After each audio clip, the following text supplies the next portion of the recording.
নামাজ যেভাবে মুমিনের জীবন পাপমুক্ত করে, ইসলামের মৌলিক স্তম্ভগুলোর মধ্যে নামাজ অন্যতম শ্রেষ্ঠ ইবাদত। যে পাঁচটি ভিত্তির উপর ইসলাম দাঁড়িয়ে আছে, এর মধ্যে নামাজ দ্বিতীয়। নামাজ ছাড়া ইসলামের মৌলিকত্ব অসম্ভব। ঈমানের পর ইসলামে নামাজের চেয়ে অধিক গুরুত্বপূর্ণ আর কোনো ইবাদত নেই। কোরআন মাজিদে ৮৩ বার নামাজের প্রসঙ্গ বর্ণিত হয়েছে। নামাজেই ঈমানের পরিচয়। পবিত্র কোরআনে মুমিন মুত্তাকির পরিচয় দিতে গিয়ে ঈমানের পরই নামাজের কথা বলা হয়েছে। মহান আল্লাহ বলেন, মুত্তাকি তারা যারা অদৃশ্যের প্রতি বিশ্বাস স্থাপন করে, সালাত কায়েম করে এবং আমি তাদের যা কিছু দিয়েছি তা থেকে আল্লাহর সন্তুষ্টজনক কাজে ব্যয় করে। সূরা বাকারা আয়াত নাম্বার ৩।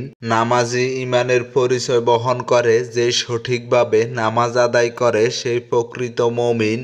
যে নামাজ আদায় করে না সে পূর্ণ মুমিন নয়। মহান আল্লাহ বলেন, মুমিনরা সফলকাম হয়েছে যারা নিজেদের নামাজ বিনয়াবনত। সূরা মুমিনুন আয়াত নাম্বার ১ ও ২। নামাজ সবার জন্য সব সময়। ইসলামের পাঁচটি স্তম্ভের মধ্যে নামাজ ও রোজা ধনী গরিব সবার জন্যই ফরজ। তবে হজ ও যাকাতের বিধান শুধু ধনী ব্যক্তিদের জন্য প্রযোজ্য। শারীরিক অসুস্থতা সহ কিছু ক্ষেত্রে ফরজ রোজা ভঙ্গ করার হুকুম রয়েছে এবং পরে তা আদায় করে নেওয়া যায়। রোজা ভঙ্গের পর কাফফারা আদায় করার বিধানও রয়েছে। তবে নামাজের ক্ষেত্রে কাজা করার হুকুম শুধু বিশেষ ক্ষেত্রেই দেওয়া হয়েছে। যদি কোনো ব্যক্তি দাঁড়িয়ে নামাজ পড়তে না পারে সে যেন বসে নামাজ আদায় করে। যদি কারো বসে নামাজ আদায় করতে কষ্ট হয় সে যেন শুয়ে নামাজ আদায় করে। দেহে জ্ঞান থাকা পর্যন্ত কোনো অবস্থায় কোনো ব্যক্তির জন্য নামাজ বাদ দেওয়া বিধান নেই।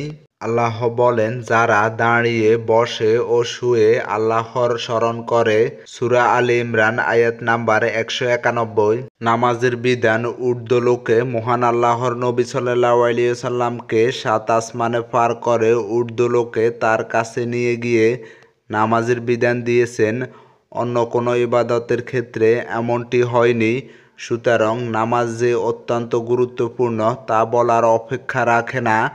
মিরাজের রাতের প্রসঙ্গে হাদিসে এসেছে, রাসূলুল্লাহ সাল্লাল্লাহু আলাইহি ওয়াসাল্লাম বলেন, অতঃপর আল্লাহ আমার উম্মতের উপর ৫০ ওয়াক্ত নামাজ ফরজ করে দেন। অতঃপর তা নিয়ে আমি ফিরে আসি। অবশেষে যখন মুসা আলাইহিস সালামকে অতিক্রম করি তখন তিনি বলেন, আল্লাহ তাআলা আপনার উম্মতের উপর কি ফরজ করেছেন?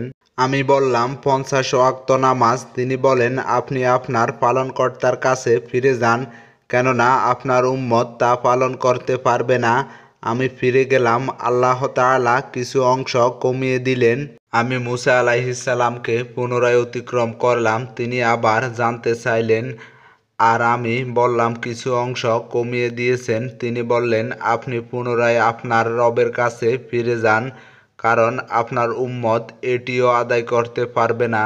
আমি ফিরে গেলাম। তখন আরও কিছু অংশ কমিয়ে দেওয়া হলো। আবার মুসা আলাইহিস সালামকে অতিক্রম করাকালে তিনি আবার জানতে চাইলেন। বললাম, কিছু অংশ কমিয়ে দিয়েছেন। তিনি বললেন, আপনি পুনরায় আপনার প্রতিপালকের কাছে যান, কারণ আপনার উম্মত এটিও আদায় করতে সক্ষম হবে না। তখন আমি পুনরায় গেলাম। তখন আল্লাহ বলেন, এই ৫ই নেকি দিয়ে দিই, ৫০ বলে গণ্য হবে। আমার কথায় কোনো রদবদল হয় না। সহিহ মুসলিম হাদিস নাম্বার ১৬৩। নামাজ পরিশুদ্ধি অর্জনের মাধ্যম।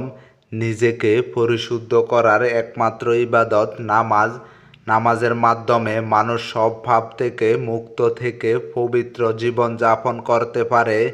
নামাজ আদায় করতে থাকলে একসময় এই নামাজেই মানুষকে অশ্লীল ও অন্যায় কাজ থেকে ফিরিয়ে রাখবে। আল্লাহ বলেন, নিশ্চয় নামাজ মানুষকে অশ্লীল ও খারাপ কাজ থেকে বিরত রাখে। সূরা আনকাবুত আয়াত নাম্বার ৪৫। নামাজ পাপ থেকে মুক্তির উপায়। নামাজ মানুষকে পাপ মুক্ত করে, পবিত্র ও পরিচ্ছন্ন করে। হাদিসে এসেছে, রাসূলুল্লাহ সাল্লাল্লাহু আলাইহি ওয়াসাল্লাম বলেন, আচ্ছা তোমরা বলো তো, যদি কারো বাড়ির দরজার সামনে একটি নদী থাকে যাতে সে প্রতিদিন 5 বার করে গোসল করে, তাহলে তার শরীরে কি কোনো ময়লা অবশিষ্ট থেকে যাবে? সাহাবীরা বলেন, কোনো ময়লা অবশিষ্ট থাকবে না। তিনি বলেন, 5 ওয়াক্ত নামাজের উদাহরণও তেমনই। এ দ্বারা আল্লাহ পাপরাশি নিচ্ছিন্ন করে দেন। সহিহ বুখারী হাদিস নাম্বার 528। নামাজ সব সমস্যার সমাধান। আল্লাহর সাহায্য পাওয়ার জন্য আল্লাহর নির্দেশিত পদ্ধতি হলো নামাজের মাধ্যমে তার সাহায্য প্রার্থনা করা। যে কোনো বিপদ আপদে ও সমস্যায় পড়লে আল্লাহর সাহায্য ও অনুগ্রহের প্রত্যাশায় নামাজে মগ্ন হওয়া চাই। পাশাপাশি পারিপার্শ্বিকভাবে ও চেষ্টা করতে হবে, এতে আল্লাহর সাহায্য ও সহযোগিতা সহজে পাওয়া যাবে। আল্লাহ বলেন, হে ঈমানদাররা, তোমরা ধৈর্য ও নামাজের মাধ্যমে সাহায্য প্রার্থনা করো।